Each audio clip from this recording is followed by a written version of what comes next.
नमस्कार, India news Haryana देख रहे हैं आप। मैं हूं आपके साथ वर्षा राय। बुलेटिन की शुरुआत करेंगे फटाफट खबरों से। प्रधानमंत्री नरेंद्र मोदी आज पंजाब के फिरोजपुर में जनसभा करेंगे, जहां पीएम करोड़ों रुपए की सौगात देंगे। पीएम नरेंद्र मोदी फिरोजपुर में पीजीआई सैटेलाइट सेंटर और पंजाब के 2 मेडिकल कॉलेजों का नींव रखेंगे। वहीं होशियारपुर और कपूरथला में 2 मेडिकल कॉलेजों की भी नींव रखेंगे। पीएम मोदी की सुरक्षा में 10,000 के करीब पंजाब पुलिस के जवानों को तैनात किया गया है और जगह जगह सीसीटीवी कैमरे लगाए गए हैं। किसान संगठनों ने पीएम के कार्यक्रम का विरोध करने का ऐलान किया है। 20 साल के इतिहास में प्रधानमंत्री चौथी बार फिरोजपुर पहुंच रहे हैं। कृषि कानूनों के वापस लिए जाने के बाद ये उनकी पहली यात्रा होगी।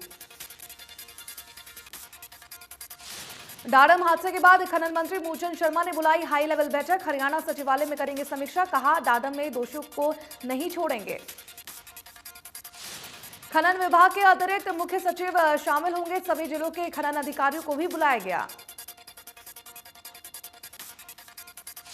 पूर्व सीएम भूपेंद्र सिंह हुड्डा आज दोपहर 3:30 बजे भिवानी पीडब्ल्यूडी रेस्ट हाउस में प्रेस कॉन्फ्रेंस करेंगे। वहीं 2 बजे डाडम घटना स्थल का दौरा भी करने जाएंगे।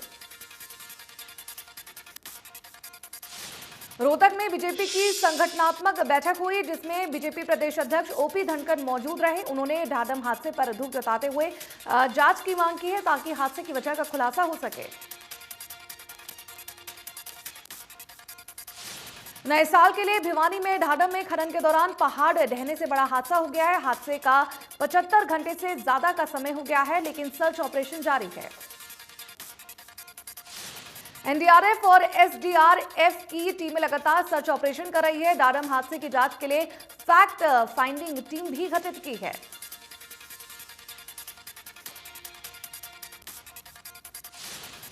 भिवानी हादसे को लेकर कैबिनेट मंत्री मूलचंद शर्मा ने कहा कि फिलहाल मलबा हटाने का काम किया जा रहा है और जिला प्रशासन इस पूरे मामले को देख रहा है।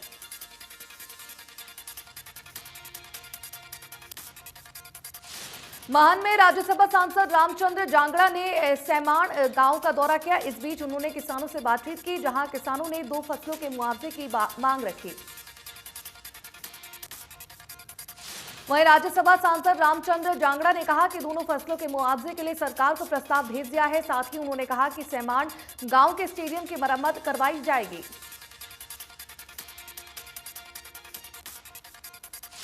दिल्ली में कोविड के ओमिक्रॉन वेरिएंट से संक्रमण के 81% मामले हैं। ये खुलासा करते हुए दिल्ली के स्वास्थ्य मंत्री सत्येंद्र जैन ने इसके लिए केंद्र सरकार को जिम्मेदार ठहराया। उन्होंने कहा कि ओमिक्रॉन कोविड का एक प्रकार है जो विदेश से आया है और अगर समय पर उड़ानों पर प्रतिबंध लगा दिया जाए तो फैलाव को नियंत्रित किया जा सकता है। उन्होंने कहा कि पिछले कुछ दिनों में जीनोम सीक्वेंसिंग की 187 रिपोर्ट आई है और इन 187 सैंपल में से कुल 152 लोग ओमिक्रॉन पॉजिटिव पाए गए हैं। उन्होंने कहा कि 15 से 18 साल की आयु के बीच बच्चों को टीका लगाया जाएगा। घबराने की कोई जरूरत नहीं है।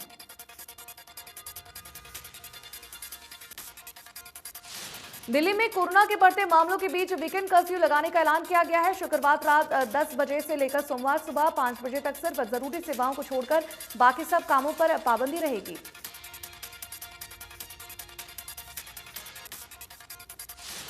दिल्ली में अब सरकारी कर्मचारी ऑनलाइन या वर्क फ्रॉम होम करेंगे। सिर्फ जरूरी सेवाओं से जुड़े विभागों के अधिकारी और कर्मचारी ही दफ्तर आएंगे और निजी कार्यालयों में भी 50% क्षमता से ही काम करेंगे। दिल्ली में आज से बसें और मेट्रो 100% क्षमता के साथ चल रही हैं। बिना मास्क के किसी भी यात्रा करने की अनुमति नहीं है। वहीं मेट्रो और बसों में यात्रियों को खड़े होकर यात्रा करने की अनुमति नहीं है। इसके साथ स्टेशन और मेट्रो पर बिना मास्क पहने किसी भी यात्री को यात्रा करने की अनुमति नहीं मिलेगी।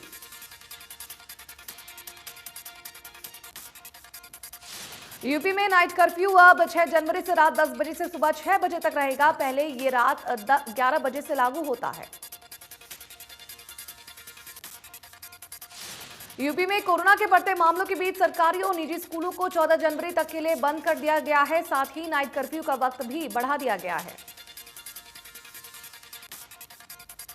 देश में 15 से 18 साल के बच्चों का कोरोना वैक्सीनेशन शुरू हो चुका है। आज बच्चों के वैक्सीनेशन का तीसरा दिन है। सोमवार को पहले दिन करीब 40 लाख बच्चों को कोरोना का टीका दिया गया था।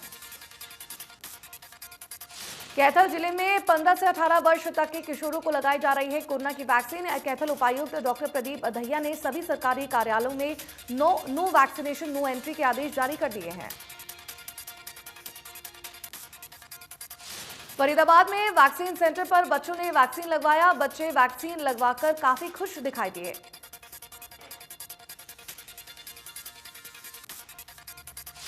दिल्ली में 20,000 से ज्यादा बच्चों को वैक्सीन की पहली डोज मिली और मुंबई में 5,997 बच्चों को कोरोना का पहला टीका दिया गया। देश के हर राज्य में वैक्सीनेशन का ये नया मैराथन शुरू हो चुका है और राज्यों ने पूरे हौसले के साथ बड़े बड़े लक्ष्य रखे हैं। बच्चों के वैक्सीनेशन के लिए दिल्ली में 159 सेंटर चिन्हित किए गए हैं। ज्यादातर वैक्सीनेशन सेंटर वही हैं जहां पहले से कोवैक्सीन के डोज लगाए जा रहे हैं। देश पिछले 24 घंटे में कोरोना के 50,000 से नए मामले आए हैं और एक दिन में 534 लोगों की मौत हुई है। देश में एक दिन में 15,389 मरीज रिकवर भी हुए हैं। वहीं देश में एक्टिव केस की संख्या 2,14,00,000 के पार पहुंच गई है। महाराष्ट्र में बीते 24 घंटे में कोरोना के 18,566 नए केस सामने आए हैं। एक दिन में 20 मरीजों की मौत हुई है। एक्टिव केस 56,000 के पार है। गुजरात में कोरोना के 1,259 नए मरीज मिले हैं। पिछले 24 घंटे में 3 मरीजों की जान गई है। एक्टिव केस 5,000 के पार है। दिल्ली में पिछले 24 घंटे में कोरोना के 5,500 केस सामने आए हैं। एक दिन में 3 लोगों की मौत हुई। दिल्ली में एक्टिव केस 10,000 के पार। उत्तर प्रदेश में भी कोरोना के मामले तेजी से बढ़ने लगे हैं। यूपी में एक दिन में कोविड के 992 नए केस सामने आए हैं। केरल में कोरोना के 2,506 नए मामले मिले हैं। पिछले 24 घंटे में 71 संक्रमितों की मौत। एक्टिव केस की संख्या 9,000 के पार। पश्चिम बंगाल में पिछले 24 घंटे में कोरोना के 6,078 नए मामले सामने आए। इसके साथ ही कोरोना नियमों के लिए प्रशासन सक्रिय हो गया है। तमिलनाडु में कोरोना के 2,731 नए मामले सामने आए हैं और 9 संक्रमितों की मौत हो गई है। हरियाणा में 24 घंटे में कोरोना के 1,135 नए मामले सामने आए। एक दिन में 2 मरीजों की मौत हुई। हरियाणा में 24 घंटे में कोरोना के मामलों में 43.6% का इजाफा हुआ है। साइबर सिटी गुरुग्राम में सबसे ज्यादा केस दर्ज किया गया है। देश भर में कोरोना के नए वेरिएंट ओमिक्रॉन का खतरा लगातार तेजी से फैल रहा है। देश में 23 राज्यों में ओमिक्रॉन के मामले 2,135 दर्ज किए गए हैं।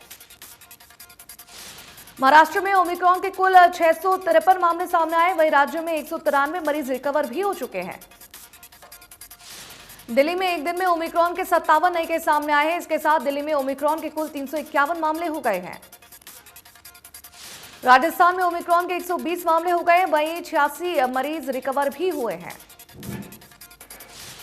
तमिलनाडु में ओमिक्रॉन के कुल 121 केस हो गए हैं। इसके साथ ही राज्य में हाई अलर्ट जारी किया गया है। कर्नाटक में ओमिक्रॉन के 64 केस हो गए हैं। इस दौरान राज्य सरकार ने पाबंदियां लगा दी हैं। गुजरात में भी ओमिक्रॉन के मामले तेजी से फैल रहे हैं, जहां ओमिक्रॉन के 136 मामले हो गए हैं। तेलंगाना में अब तक ओमिक्रॉन के कुल 67 केस मिल चुके हैं, जिसके बाद से सरकार ने प्रदेश में पाबंदियां बढ़ा दी हैं। हरियाणा में ओमिक्रॉन के कुल 71 हो गए हैं मामले। वहीं प्रदेश में 59 मरीज रिकवर भी हो चुके हैं। करनाल में कोरोना का कहर देखा गया है। एक दिन 33 कोरोना पॉजिटिव केस मिलने से जिले में हड़कंप मच गया है। जिले में कोरोना के 3 और केस मिले हैं, जिनमें जेल में बंद एक करीब 25 साल एक कैदी भी शामिल है। दूसरी लहर में भी जेल में कोरोना के एक के बाद एक संक्रमण के कई मामले सामने आए। इसके अलावा सेक्टर 20 में करीब 55 साल के और सेक्टर 19 में 60 साल का एक व्यक्ति भी कोरोना संक्रमित मिला है। जिले में एक्टिव केसों की संख्या अब 12 हो गई है। सभी 12 केस पिछले 4 दिन में ही संक्रमित पाए गए। एक्टिव केसों में से 10 को संक्रमितों को होम आइसोलेशन में रखा गया है। वहीं जिला में नए केसों के साथ अब कोरोना संक्रमितों की संख्या 11,264 पहुंच गई है। करनाल में नए साल के 4 दिनों में कोरोना के 137 केस पॉजिटिव आए हैं। जिले में 20 माइक्रो कंटेनमेंट जोन बनाए गए हैं। स्वास्थ्य विभाग की टीम घर घर जाकर थर्मल स्क्रीनिंग कर रही है। वहीं मंगलवार को जिले में 44 संक्रमित मरीजों की पुष्टि हुई है, जिसको लेकर स्वास्थ्य विभाग अलर्ट मोड पर है। यमुनानगर कोरोना के मामले बढ़ने से हड़कंप। यमुनानगर जिले में कोरोना पॉजिटिव लोगों की संख्या लगातार बढ़ने से हड़कंप मच गया है। पिछले एक हफ्ते के आंकड़े देखा जाए तो इस बार ग्रामीण इलाकों में अधिक मामले सामने आ रहे हैं। यमुनानगर के पुलिस अधीक्षक कमलदीप गोयल व उपायुक्त पार्थ गुप्ता ने सार्वजनिक स्थलों पर जाकर लोगों को कोरोना के बारे में जागरूक किया, जिसके बाद कमलदीप गोयल की कोरोना रिपोर्ट पॉजिटिव आई। करनाल में पिछले 2 दिनों में 5 ओमिक्रॉन संक्रमित ट्रेस किए गए हैं। 25,000 से ज्यादा लोगों को एक दिन में कोरोना का टीका लगाया गया है, जिसमें से 4,222 किशोरों को भी वैक्सीन लगी। गुरुग्राम में तेजी से बढ़ रहा है कोरोना मरीजों का आंकड़ा। पिछले 24 घंटों में 150 नए पॉजिटिव मामले आए हैं। फरीदाबाद में पिछले 24 घंटे में 141 नए कोरोना के केसेस मिले हैं, जबकि 4 मरीजों को ठीक होने पर घर भेजा गया। कैथल उपायुक्त पिछले काफी दिनों से सुर्खियों में बने हुए हैं। हाल ही में एक निजी प्रोग्राम में बिना मास्क की टीसी की तस्वीर सोशल मीडिया पर खूब वायरल हो रही है, जिसे मीडिया में दिखाए जाने के बाद पुलिस की तरफ से मीडिया कर्मियों पर दबाव बनाया गया। इस बात से खफा होकर कैथल के मीडियाकर्मी ने डीसी की बदली के लिए बीजेपी जिला अध्यक्ष को ज्ञापन सौंपा। कोरोना की तीसरी लहर ने देश और प्रदेश में एक बार फिर दस्तक दे दी है और स्थिति लगातार भयावह बनती जा रही है। फिर भी लोग कोरोना प्रोटोकॉल का पालन नहीं कर रहे हैं। बाजारों में दुकानदारों को हिदायतें जारी कर दी गई हैं कि बगैर मास्क के कोई भी ग्राहक दुकान के अंदर ना आने पाए, लेकिन अब भी लोग जिला प्रशासन के आदेशों की धज्जियां उड़ा रहे हैं। जिला पुलिस प्रशासन ने 1394 लोगों के बगैर मास्क के चालान भी काटे हैं। इसके बावजूद लोग बाज नहीं आ रहे। अगर स्थिति यही रही तो कोरोना संक्रमण के मामले लगातार बढ़ते जाएंगे। प्रशासन में कोरोना के बढ़ते प्रकोप पर अलर्ट हो गया है। यहां नो मास्क नो सर्विस और नो मास्क नो एंट्री नियम लागू कर दिया गया है। रेवाड़ी में लोग कोरोना नियमों का पालन नहीं कर रहे हैं, जहां बस स्टैंड पर लोग मास्क और सोशल डिस्टेंसिंग नहीं देखे।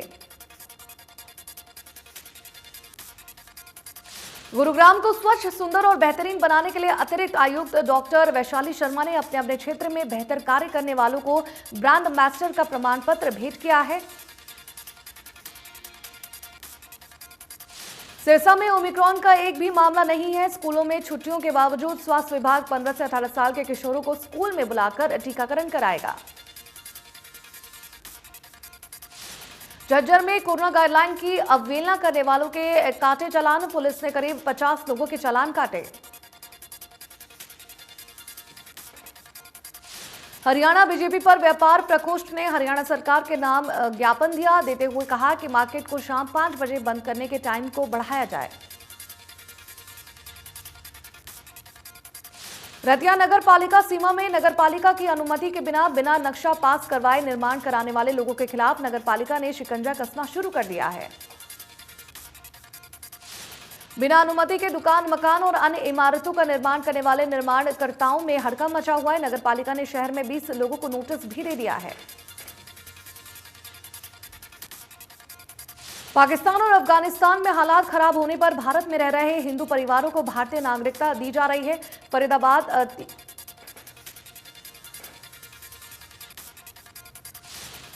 अगस्त से अब तक फरीदाबाद के डिप्टी कमिश्नर ने 30 से ज्यादा लोगों को भारतीय नागरिकता दी है। गुरुग्राम पुलिस की क्राइम ब्रांच ने एक अपहरण के झूठे मामले का खुलासा किया है और 24 घंटे की कड़ी मशक्कत के बाद उसके पति को सकुशल बरामद किया गया। पुलिस की तफ्तीश में खुलासा हुआ कि पति ने पत्नी से 2 लाख वसूलने के चक्कर में खुद के अपहरण की साजिश रची थी। फिलहाल पुलिस मामले की जांच में जुटी है।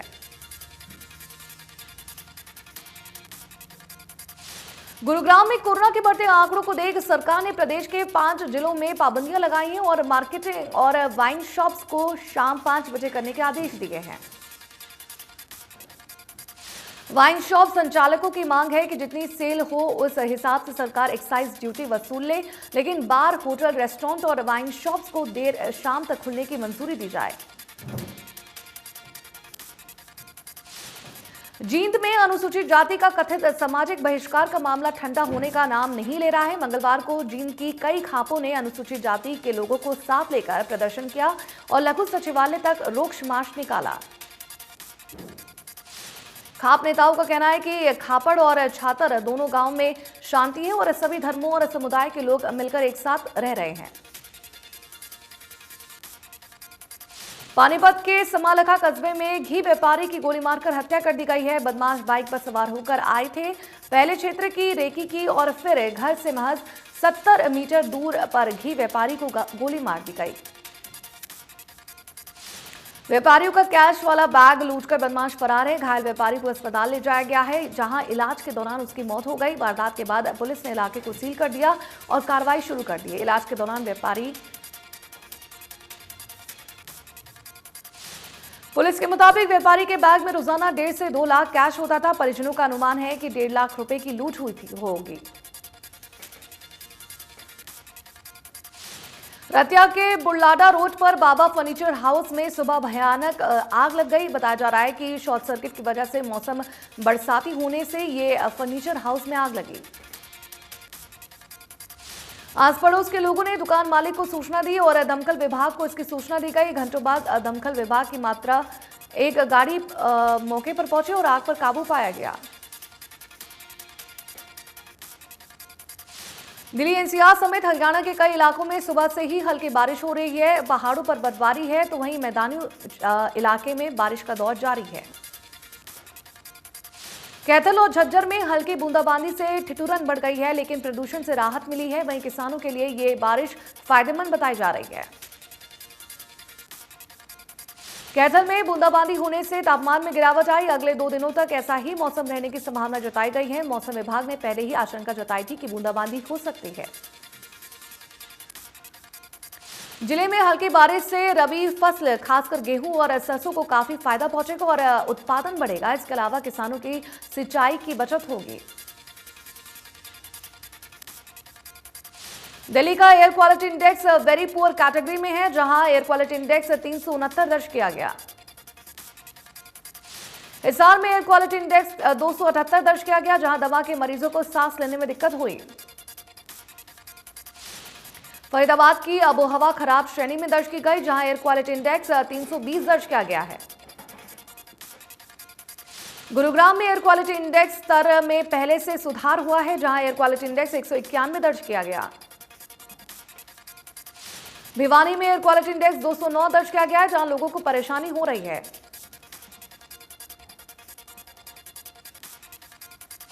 जम्मू कश्मीर के पुलवामा में सुरक्षा बलों और आतंकियों के बीच मुठभेड़ हो गई है। आतंकियों और सेना के जवानों के बीच गोलीबारी में 3 आतंकियों को मार गिराया। इस दौरान आतंकियों से भारी मात्रा में हथियार भी बरामद हुआ। इलाके में सुरक्षा बलों का सर्च ऑपरेशन जारी है। सिंगर सोनू निगम को भी कोरोना हो गया है। सोनू निगम के साथ उनकी पत्नी और बेटा भी कोरोना पॉजिटिव पाए गए। सोनू निगम ने अपने इंस्टाग्राम हैंडल पर अपने कोविड पॉजिटिव होने की जानकारी दी है। सोनू निगम ने बताया कि उनका बेटा और पत्नी भी कोविड पॉजिटिव हैं।